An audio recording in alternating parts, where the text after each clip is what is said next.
Desde la Iglesia de Impacto Pentecostal, predica con el pastor Eric García. Que no han sido edificadas son muchas veces los cuerpos de las personas, o sea, las personas, su casa espiritual no ha sido edificada o no ha sido reedificada. Hay personas que se dedican mucho tiempo a la iglesia, pero no edifican su casa. Y la Biblia demarca que el que no provee para los suyos es peor que un impío. Dice también la palabra que aquel que no sabe gobernar bien su casa no puede gobernar un poco la iglesia. Note algo, todos están mandando para la casa de Dios, pero muchas veces encontramos, hermano, de que dentro de las familias, dentro de los hogares, los esposos muchas veces tienen ciertos lujos, pero no cubren la necesidad de casa. Aparte de eso, el Señor me decía, muchos han dejado de adorar, muchos han dejado de poner la música en sus hogares. Y por esa razón es de que sus vidas espirituales están derrumbadas, están bastante destruidas, pero yo he venido para edificar y para dar vida y vida en abundancia, me decía el Señor. ¿Por qué? Porque muchas veces, hermanos, nosotros dejamos de hacer las cosas que a Dios agradan. Sabemos de que la oración, el ayuno, la lectura de la palabra, el vivir la palabra trae bendiciones muy especiales, pero muchas veces lo dejamos de hacer. Y hablábamos, hermano, en el capítulo 8, donde Esdras empieza a leer la ley y dice que desde que el alba salía hasta el mediodía todos estaban escuchando la palabra de Dios. Y el Señor me hacía entender de que hoy en día lo que menos quiere la iglesia, lo que menos quiere el pueblo de Dios es oír palabra de Dios. Muchos quieren realmente reuniones, convivios, retiros, convites, pero cosas espirituales realmente el pueblo muchas veces no quiere. Muestra de ello es de que usted puede ir a ver en los servicios de los días domingos en diferentes iglesias y llega gente, pero los días que son estipulados de oración, contados con los dedos de las manos se hacen. ¿Por qué? Porque la mayoría no quiere orar. Y orar es hablar con Dios. Entonces demarca la Biblia, hermano, de que estuvieron llorando. Porque realmente, hermano, habían visto, bienvenidos, pasen adelante. Realmente la Biblia demarca que ellos dejado, hermano, de ver la palabra durante muchos años. La Biblia demarca, hermano, de que desde el tiempo de Josué, hijo de Nun, ¿ya?, hasta el día en que fueron terminadas las murallas, no se había hecho la fiesta de los tabernáculos. Hermano, fueron muchísimos años y por esa razón esta gente lloraba. Y aparte de que lloraba, se gozaba. Pero dice la Biblia que estaban los sacerdotes y los levitas explicando la palabra a la congregación. Y hacíamos de cuenta, hermano, que eran 42,000 personas que estaban en Jerusalén. Miren qué hermoso. Hoy vamos a entrar de lleno al capítulo 9. Amén. Y en el capítulo 9, Esdras confiesa los pecados del pueblo. Y esto es algo bien importante. Nehemías capítulo 9, verso 1 en adelante, vamos a estar viendo. Amén. Gloria a Dios. Y mantenga su Biblia abierta en el libro de Nehemías. El día 24 del mismo mes, reunieron los hijos de Israel en ayuno, vestidos de cilicio y polvo sobre ellos. Los del linaje de Israel ya se habían apartado de todos los extranjeros y estaban de pie confesando sus pecados y las iniquidades de sus padres. Miren qué tremendo es esto. No solamente estaban confesando los pecados que ellos habían cometido, sino estaban confesando las iniquidades de sus padres. Yo quiero que note algo bien importante acá. Todo esto ocurrió, hermano, en el séptimo mes, en el mes de Elul. o sea, en el mes del 15 de agosto al 15 de septiembre. Y hermano, el capítulo 9 realmente se dedica a que los siervos de Dios deben de instruir y de colocar realmente la genuina palabra a la congregación. Ellos, después de haber leído la ley de Moisés, ellos empezaron y continuaron leyendo. No cabe duda que cuando la Biblia habla de que empezaron ellos a leer el libro de la ley, más que nada estaban leyendo el libro de Levíticos, porque en el libro de Levíticos demarca las reglas tanto de los sacerdotes, de los levitas, como del pueblo. Ahí en el libro de Levíticos fue donde leímos, hermano, cuando hablábamos de que los mismos judíos hacían esclavos a sus propios hermanos. ¡Qué terrible! Ya la usura ya había sido quitada. Miren cómo el orden que Dios le va permitiendo a Nehemías, porque primero le da la orden de reedificar los muros y empiezan a hacer reedificar los números por familia. Por familia. Frente de sus casas empezaron a reedificar los muros. Se levantaron los enemigos, pero Dios estaba con ellos. Amén. Ahora bien, yo quiero que vean algo bien importante en esta hora. Dice el verso 4, luego se levantaron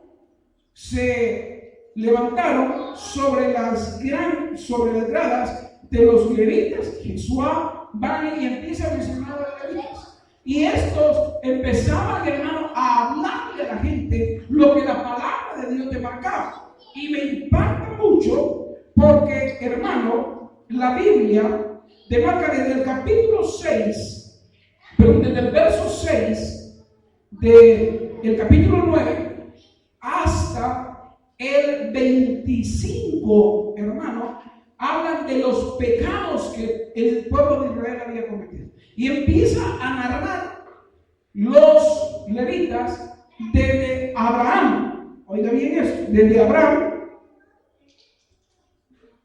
cuando Dios llama a Abraham y lo saca de la tierra de Ur de los caldeos y le promete que lo iba a engrandecer y le promete que iba a ser una nación grande de él, y le dijo: toda esta tierra que ves acá, tierra va a ser heredada por tus hijos. Y este hombre creyó a Dios y se fue, hermano, creyéndole a Dios. Desde ahí empiezan los sacerdotes a hablar. Verso 7 dice: tú eres, oh Señor, el Dios que escogiste a Abraham, lo sacaste de Ur de los caldeos y le pusiste por nombre Abraham. Hallaste fiel su corazón delante de ti e hiciste un pacto con él para darle la tierra de los cananeos, de los heteos, de los amorreos, de los fereceos, de los jereseos y de los jeseos, a fin de darla a sus descendientes. Y cumpliste tu palabra porque tú eres justo. Miren qué hermoso. Dios es justo. Le prometió a Abraham y se lo cumplió. Pero pasaron muchos años. Pasaron más de 400 años cuando ellos estuvieron de esclavos en Egipto. Miren qué tremendo. Hasta que clamaron a Dios. Recuérdense que Dios se ha movido en toda la historia siempre. Dios le prometió un hijo a Abraham y se lo dio. Abraham y la esposa se adelantaron. Por eso hasta hoy en día hay un terrible problema entre dos naciones que no se aman, no se quieren. Y ese pecado, hermano, o ese problema se ha extendido durante muchos años. Y es la misma cosa que el diablo utiliza hoy en día. Cuando el hombre o la mujer le es infiel y hay un fruto. Cuando estos dos hermanos se miran, no se quieren. Y realmente los culpables no son los hijos, Los culpables muchas veces son los padres, o son los padres. Pero ¿por qué los hijos no se llevan? Yo no sé si se han puesto a pensar en ello, ¿no? ¿Por qué no se llevan? Si realmente ellos fueron invitados a venir a este mundo. ¿Por qué? Porque el enemigo es el encargado de poner rencillas. Mas sin embargo, hermano, dice la Biblia de que Dios encontró gracia en el corazón de este hombre y lo halló fiel. Hermano, le prometió y se lo dio. La Biblia le marca en el verso 9: miraste la aflicción de nuestros padres en Egipto y escuchaste su clamor junto al mar rojo. Mire, escuchaste el clamor. Y realmente cuando hablamos de escuchar el clamor, podríamos decir de que escuchó el clamor cuando el pueblo ya no aguantaba la opresión del faraón. Y clamaron y Dios les dio un libertador llamado Moisés. Luego de ello, cuando salieron después de las plagas, salieron y se toparon con el mar rojo, ellos volvieron a clamar. Hermano, y me impacta esto porque realmente dice la Biblia en el capítulo 14 del libro de Éxodo, dice de que realmente ellos clamaron a Dios. Pero después de haber clamado a Dios, dice que se presentaron a Moisés y le dijeron: mira, Moisés, ¿no es esto lo que te decíamos? Que mejor nos era servirle a los egipcios que venir a morir acá en el desierto, porque aquí no hay sepulcros. Hermano, yo no sé por qué razón el ser humano ve la gloria de Dios y muchas veces en un vaso de agua se está ahogando. Después de haber visto las plagas, después de haber visto, hermano, que todo lo que le pasó a Egipto y a ellos no, dudaron. Miren todo el tiempo que pasaron durante las plagas, fue un buen tiempo. Y miren el tiempo que pasaron frente al mar, fue un momento. Cuando Dios le habla a Moisés y dice: ¿por qué clamas a mí? Tú levanta tu mano y levanta tu vara, divide el mar y diga al pueblo que marche. Es impactante cuando uno habla con fe. Porque Moisés le dijo al pueblo: oídme, porque a estos egipcios que hoy veis, nunca jamás los volveréis a ver. Jehová peleará por vosotros. Crucen el mar. Recuérdense que dentro de esa enseñanza le decía que eran 3 millones de personas las que cruzaron el mar. 3 millones, 2,5 millones de judíos y 500,000 esclavos que tenía el faraón, pero que decidieron irse detrás de los judíos o de los israelitas. Hermano, esto es tremendo. Empiezan a narrar, hermano, de que realmente ellos tenían que haber llegado a la tierra prometida en 2 años. Óigame esto, 2 años. Porque dijo Dios: no los voy a llevar por este camino, porque cuando vean que se va a armar la guerra contra los filisteos pueden tener miedo. Les vamos a hacer que den la vuelta. Y en 2 años llegaron a Monte Oreb, Monte de Dios. Ahí se les da las tablas de la ley, ahí ellos empiezan, hermano, a ver el orden, pero tuvieron miedo. Y anduvieron 38 años. Ahí sí que como dijeron, ¿verdad? Como judíos errantes. 38 años.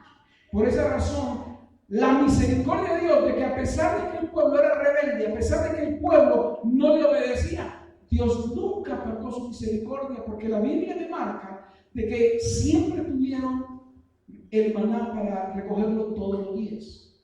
Cuando pidieron carne, les dio carne. Cuando pidieron agua, les dio agua de la peña. Los probaba constantemente Dios para ver si ya habían madurado para entrar a la tierra prometida. Y no. Fue hasta los 40 años. Por eso es de que dentro de la numerología, de la teología, el número 40 simboliza madurez espiritual. Y aquí yo quiero que vea algo importante. Yo le decía al Señor: ¿por qué muchas veces los pastores de 40 años para arriba se desubican? Yo no sé si se daba cuenta. Y quizás por meterme a preguntarle a Dios, Dios me está metiendo en un proceso para entender todo esto. Pero gloria a Dios porque estamos aprendiendo para servirle cada día mejor a Dios. Amén. Entonces, hermano, cuando Esdras empieza a leer, hermano, los pecados, a leerle la palabra y empiezan ellos a recordar los pecados de sus pasados, de sus padres, los pecados que ellos habían cometido. Hermano, dice que ellos fueron, hermano, con ropa de cilicio, se echaron tierra encima, se postraron, hermano, se humillaron totalmente. Y por eso la palabra de Dios dice: si mi pueblo se humillare, ante el cual mi nombre es invocado, y orare y se apartare de lo malo, entonces vendré yo, sanaré la tierra y perdonaré sus pecados. Pero cuando el pueblo, hermano, estaba en bonanza, se olvidaban de Dios y se apartaban de Dios. Por eso, hermano, es importante de que nosotros glorifiquemos a Dios en cada prueba que tengamos. Porque la vida del cristiano es de constante prueba. Cuando el cristiano no tiene pruebas, debe de preocuparse, porque realmente, si no tiene pruebas, porque ya tiene abrazado al diablo. Oiga lo que les estoy diciendo. Cuando no hay prueba, cuando todo está en bonanza, es porque el diablo lo lleva abrazado. Así estamos bien. ¿Para qué vas a ir a la iglesia? Mira, ahí estás cometiendo pecado. Y mira, tu mujer en cuenta se da. Dios nada te hace. Y el pastor dice que te va a castigar Dios. Ya viste que no te pasa nada. Hasta el voto dice: si Dios existe, que caiga un rayo y que me mate. ¿Se da cuenta? Mas sin embargo, yo recuerdo las palabras de mi madre que decía: Dios da pita y da pita larga, pero cuando Dios dice hasta aquí nomás, empieza a ganar la pita. Ahí se empieza la prueba, y ahí es donde uno tiene que llorar, ahí es donde uno tiene que clamar, ahí es donde uno viene y le dice al Señor: soy débil, fracasé, Dios mío, cometí pecado, pero aquí estoy delante de tu presencia. Y Dios en su inmensa misericordia nos perdona y empieza a bendecirnos una vez más. Puede dar un aplauso al Señor por eso. Bendito sea el nombre de Dios. Aleluya. Verso 16: pero ellos y nuestros padres actuaron con soberbia, endurecieron sus cerviz y no escucharon tus mandamientos.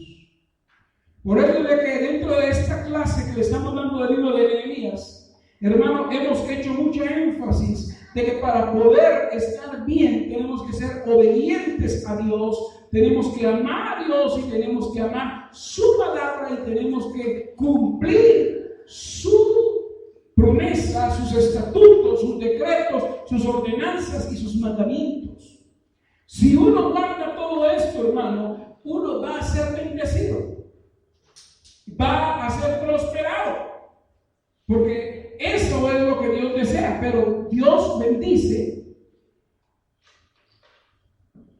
al que le obedece. Abraham, hermano, dejó uno de los caldeos. Abraham ya era rico. Y usted sabe que una persona que tiene claro: ¿para qué me voy a ir si estoy aquí? Pero Abraham le inquietó que Sarai, su mujer, era estéril. Y dijo: este Dios me está prometiendo que me va a dar un hijo, y yo quiero creerle porque quiero un hijo. Muchas veces nosotros tenemos que actuar de esa manera. Muchas veces Dios nos tiene que desubicarnos, hermanos, donde estamos, para reubicarnos en sus caminos. Aleluya. Verso 21 dice: lo sustentaste durante 40 años en el desierto, nada les faltó. Sus vestidos no se envejecieron, ni se hincharon sus pies. Mira, hermano, qué tremendo, ¿no? Yo me imagino todo esto. Fueron 40 años, ¿sí? Los niños iban creciendo. Pero así como crecían, así les crecía el vestido. Así como les crecía el cuchillo, como les crecía el pie, así les crecía el zapato. Para Dios, hermano, no hay nada imposible. Amén. ¿Sabe? Durante esos 40 años, La Biblia de Marca, de que hubieron momentos que nos decía, quédese aquí 15 días, quédese aquí un mes, quédese aquí un año. Pero el maná nunca le faltó. Nunca. Hermano, en las iglesias el alimento espiritual no falta. Y muchas veces uno dice, es que el servicio no está muy bueno, que estoy desalentado, que no siento que la palabra me llene. Hermano, no es el servicio, no es la palabra, eres tú. Y eres tú el que necesita meterse con Dios. Cuando la Biblia dice, porque en la debilidad del hombre se perfecciona el poder de Dios, no se refiere a aquellos que dicen, yo no tengo ganas de ir a la iglesia, me voy a quedar hoy aquí. Muchos piensan que es esa debilidad, otros piensan que es la debilidad de la carne, y no es así. Cuando la Biblia habla de que en la debilidad del hombre se perfecciona el poder de Dios, es cuando tú le dices, Señor, no puedo. No puedo con esta prueba, no puedo con esta lucha, no puedo con esta tentación. Aquí vengo delante de ti, llorando, clamando. Y es allí donde se perfecciona el poder de Dios. Amén. Oh santo, mire, un niño recién nacido, un niño pequeño, es débil. Las madres tienen que hablarlo con cierto cuidado, con cierta ternura, porque son, como diría, aguaditos, muy frágiles. Y sabe, cuando ellos se sienten débiles, ¿qué hacen? Vamos a ver, ¿qué hace un niño cuando se siente débil? Llorar. Y pum, le ponen el pecho, calladito. ¿Verdad que sí? Así tenemos que ser nosotros cuando le estemos débiles, tenemos que ir con Dios para que nos sustente. Hermano, los pecados. Mire, hermano, realmente cuando hablamos nosotros de la palabra, la Biblia dice que multiplicó el número de ellos. Cuando llegó José, fue el primer judío que llegó a él. Después mandó a traer a sus 11 hermanos y a su padre. ¿Y cuántos salieron? 3,5 millones salieron de la tierra de Egipto. Y mire, hermano, hay cosas que cuando uno realmente se somete a Dios, cuando uno le clama a Dios, cuando uno le es fiel a Dios, cuando uno obedece a Dios, porque realmente José, hermano, obedeció a Dios. José tuvo la oportunidad de enriquecerse con riquezas ilícitas, pero dijo, no, esto no le agrada a mi Dios, al Dios que le sirvo, no. José, como joven, se guardó para Dios, tuvo la oportunidad de cometer fornicación, de cometer adulterio, si quiere verlo desde ese punto de vista, mas dijo, no, a mi Dios no le agrada esto. Tuvo la oportunidad de robarle a sus amos, mas dijo, no, yo no robo porque robar es pecado. Por esa razón dice la Biblia, hermano, que todo lo que tocaba José era prosperado. Pero mire la prueba, la tentación, hermano, la angustia, porque fue preso sin cometer delito. Y uno muchas veces cuando está en esa situación dice, ¿por qué Dios me ha abandonado? ¿Por qué Dios está olvidado de mí?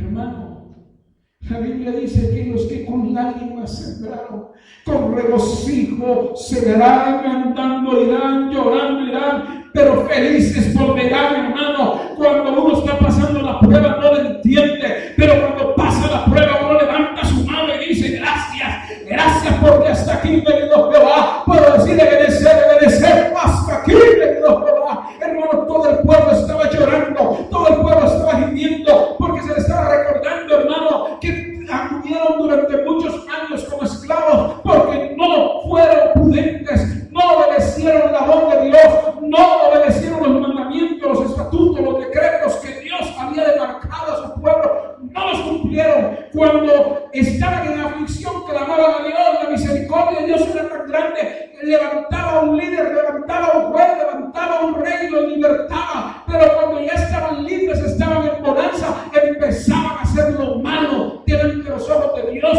Por esa razón Dios tenía que corregirlo nuevamente. Mi hermano, no te apartes de los caminos de Dios. Camina como Dios quiere que camines, porque cuando tú no caminas como Dios quiere que camines, tarde o temprano vendrá el juicio de Dios y vas a llorar. Oh, santo es el Señor. En el verso 26 encontramos: pero fueron desobedientes y se rebelaron contra ti, echaron tu ley a sus espaldas, mataron a los profetas que testificaban contra ellos para hacerlos volver a ti. Hermano, cuando uno mira la vida, la historia, la vida, hermano, de Jeremías, uno dice: wow, ser profeta así mejor no quiero ser. Muchas veces nosotros los pastores también lloramos y le decimos: Señor, yo no quería ser pastor. Y no quería ser pastor porque mira el pueblo cómo se conduce. Mira, Señor, no le habla el pueblo lo toma por mal. Muchas veces cuando uno predica la palabra, el pueblo dice: por mí lo está diciendo. Mejor debería de decir mi nombre de una vez y no estar tirando chifletas. No es que uno tire chifletas. La palabra de Dios es penetrante, hermano, como espada de dos filos. La palabra de Dios y la palabra de los maestros dice como que es como un martillo que golpea el clavo hincado. Por esa razón, hermano, cuando se predica la palabra de verdad, no se llenan las iglesias, pero hay gente que está escuchando la palabra y está luchando por vivir la palabra. Pero no importa que no seamos muchos, aunque seamos pocos, pero vayamos a la patria celestial, hermano, para que nos gocemos. Bendito sea el nombre de Dios. No escuchemos la voz del enemigo. No escuchemos la voz del enemigo. Verso 27: los entregaste en mano de sus enemigos, los cuales los afligieron, pero clamaron a ti en el tiempo de su tribulación, y tú los escuchaste desde los cielos. Por tu gran misericordia les diste libertadores. Miren qué tremenda la palabra. Dios, hermano, siempre actúa con misericordia. Pero mi madre decía una palabra que yo quiero decirse: a la bondad no le llames tontera. Dios es bueno y es bondadoso. Dios es misericordioso, pero también recuerda que es fuego consumidor. Y también dice que aquel que toma por hijo lo corrige y lo azota. Oh, bendito el nombre de Dios. Desde el verso 26 hasta el verso 31 encontramos nosotros, hermanos, de que el pueblo, cuando estaba en opresión, clamaban a Dios y Dios no respondía. Pero cuando estaban en bonanza, volvían a pecar. Y esto me trae a memoria a mí, hermano. De una ocasión un hermano decía: pastor, ore por mí. Es que mira que apenas gano 1000 quetzales, pastor, y me cuesta mantener mi familia de 4. Mire, pastor, yo soy profesional, pero no es justo que esté ganando esto. Y se le empezó a decir que era lo que tenía que hacer. Hermano, luche. Está pasando un proceso, está pasando un desierto, pero sea fiel a Dios. No se quede en su casa, aunque esté cansado de trabajo. Vaya a la iglesia, no se quede, hermano. Mire, pastor, que me da pena y dices que hasta me duermo. No importa, Dios ve su sacrificio. Y muchas veces estaba subiendo y decía: pastor, mire, me cuesta, hermano, pastor, pero aquí está, mire, yo sé que tengo que cumplir con Dios. Ore, por favor, para que Dios me dé un mejor trabajo. Y oramos, y se oró por él, y llegó, hermano, Dios le consiguió un trabajo de 3000 quetzales. Pero después de haber ganado los 3000 quetzales, él empezó a quedarse poco a poco. Y le decía: pastor, mire, aquí está un invierno, pero ore por mí, pastor, porque realmente me está costando, realmente. Antes, cuando daba los 100 quetzales de diezmo, pastor, mire, me alcanzaba. Y ahora que estoy dando los 300 de diezmo, pastor, no sé qué se me hace la plata. Y se le decía: busque de Dios, no sé qué, es que mucho trabajo, hermano, no cambie su trabajo por Dios. Y siguió perseverando a tal grado que le digo, pastor, ore por mí, yo quiero trabajar en mi profesión. Y llegó, hermano, la oportunidad, y como era contador, llegó a ganar 10,000 quetzales en aquel entonces. Hermano, compró su carrito. Los primeros domingos, pum, parqueaba su carrito y decía con su familia, contento porque le daba. Ya no se quejó, hermano, de la situación económica. Tenía un sueldo muy jugoso, muy atractivo, pero le costaba dar el dinero. Y de repente, hermano, el siguiente domingo no llegó, hermano, ¿qué pasó? No lo digo al domingo. Es que, miren, casi me he sacado de mi familia y la saqué. Oye, hermano, es bueno compartir con la familia, pero esperamos que sea en el servicio de la noche. No se quede. Amén, hermano. Sí, ahí vamos a llegar. De repente, hermano, empezó él y se empezó a alejar y alejar de Dios. ¿Sabe? Después de los 4 o 5 meses que se había alejado, regresó a la iglesia. ¿Qué pasó cuando lo mira en el bajo? Hermano, Dios le bendiga, qué bueno, damos la bienvenida al hermano que teníamos rato de no verlo. Bienvenido, hermano, más adelante. Y terminó el culto y se acerca y le dice, pastor, sí, ora por mí. ¿Qué pasó? Me quitaron el trabajo. Hermano, muchas veces la gente es así. Pero nosotros no tenemos que ser así. Porque si buscamos de Dios, Dios nos va a responder día a día. Dice su palabra, no hizo un justo, ni su simiente que mendigue pan. Verso 32. Ahora pues, oh Dios nuestro, Dios grande, fuerte y temible, que guardas el pacto y la misericordia, no sea tenido como poca cosa delante de ti toda la angustia que nos ha alcanzado, a nuestros reyes, a nuestros gobernadores, a nuestros sacerdotes y a nuestros profetas, a nuestros padres y a todo el pueblo, desde los días de los reyes, de Asiria hasta el día de hoy. Miren todo lo que estaban ellos escuchando. Había razón de ponerse ropas ásperas. Había razón de haberse echado tierra en la cabeza, que era algo que los judíos hacían en símbolo del duelo. Cuando a ellos les empezaron a decir todo esto, hermano, ellos realmente contestaron con un amén que iban a guardar la palabra de Dios. Compromiso para guardar la ley. Verso 38. A causa de todo esto, nosotros hacemos un firme compromiso y lo escribimos. Y fue firmado por nuestros gobernantes, por nuestros levitas y por nuestros sacerdotes. Hermano, podemos venir y pactar con Dios, pero cuando hagas un pacto con Dios, no tardes en cumplir tu promesa. No tardes en cumplir tu promesa, porque Él es de Dios y Dios. Yo sé que todo esto que hemos estado estudiando del libro de Nehemías nos hace reflexionar, nos hace ver realmente cómo andamos.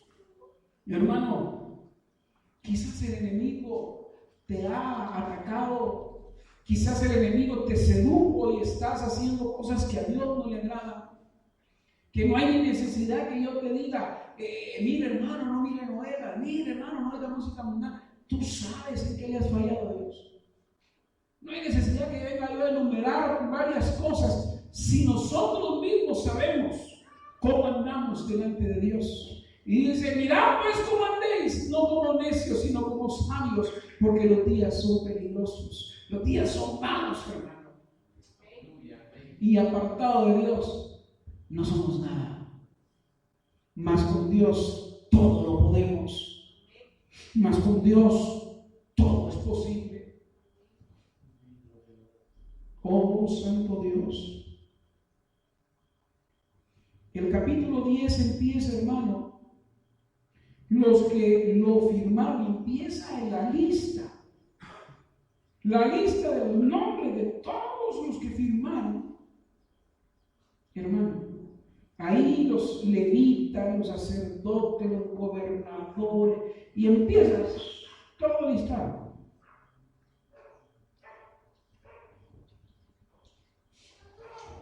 Todo listado. Empezaron a comprometerse con Dios. Pero mira, hermano, aunque veas difícil la situación, no dejes de hacer lo bueno, porque a su tiempo vas a cosechar. Uno de los grandes problemas, y quiero ir terminando con esto, uno de los grandes problemas que se desmarca en muchas personas es que no han logrado entender a ciencia cierta el propósito de la siembra. Dice la Biblia que todo lo que el hombre sembrare, eso mismo se dará. Muchos dicen, pero si yo ya empecé a ir a la iglesia, yo ya empecé a ofrendar, yo ya empecé a diezmar, y lejos de ver la bendición de Dios, todo me sale mal, no tengo plata. Ahora que estoy buscando a Dios, las cosas me van mal. No trato la manera de comportarme lo mejor en el trabajo, y es donde más me están fastidiando. Y es simple y sencillamente porque estás cosechando el tiempo que dejaste de sembrar y de buscar a Dios. Después de que estés sembrando y cosechando, hermano, después de que estés sembrando, hermano, todo lo bueno, todo lo correcto, todo lo honesto, todo lo puro, vas a empezar a cosechar esa bendición. Pero si hubo un momento en el cual dijiste, mire, realmente yo me retiré, yo hice cosas pecaditos por ahí, pero volví, y Dios no me castigó, y aquí estoy. A su tiempo vas a empezar a padecer lo que sembraste, porque el que siembra en corrupción cosecha para muerte. Mire qué tremendo, el que cosecha, el que siembra en corrupción cosecha para muerte.